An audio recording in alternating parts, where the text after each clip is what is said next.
Hello. Parang boring naman nun. Kamusta kayong lahat?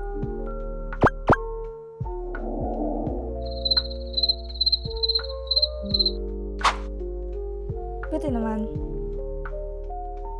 Punta na tayo sa kwento ko. Madaming tao ang gusto magpakita sa Google Maps. Basta sa nakikita ko sa social media. Pero ito na yung maikling kwento ko. Pumunta kasi ako noon dun sa bahay ng ate ko para magbakasyon sa Cavite. Tapos isang araw, pwede makisuyo na itapon yung basura. Sure, magsasama ka sa pamangkin mo. Nagsuot pa nga ako noon na face mask kasi sensitive yung ilong ko. Tapos habang naghihintay niya ako, I woke up in a new Bugatti. napaisip pa nga ako, what if Google Maps yun? Pero meron na naman ako nakatanggalan kaya hindi yun. Tapos yun, nagtapon na kami. LeBron James! Wait, ulitin natin sa mas sanay ako. Stephen Curry. Siyempre, di ko talaga yung ginawa. Simpleng tapon lang. After ilang months,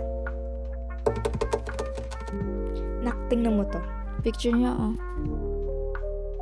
Google Maps pala to eh. Oo nga po. Ang galing naman. Pero sinabi ng mama ko na sinend lang daw yun sa kanya ng pamangkin ko. Wala lang. Parang ang saya lang na mapasama ka sa Google Maps. Ayun lang, bye! Whoops! Nakalimutan ko nga pala sabihin na ito yung itsura ng Google Maps car. Mali yung inakala ko, pero at the same time, tama yung hinala ko na merong Google Maps. Pero what if? Akala mo, mali yung iniisip mo, pero tama pala yung hinala mo. Katulad ng, akala mo sad ending na, happy ending pala. Joke lang! Love yourself muna. Bye!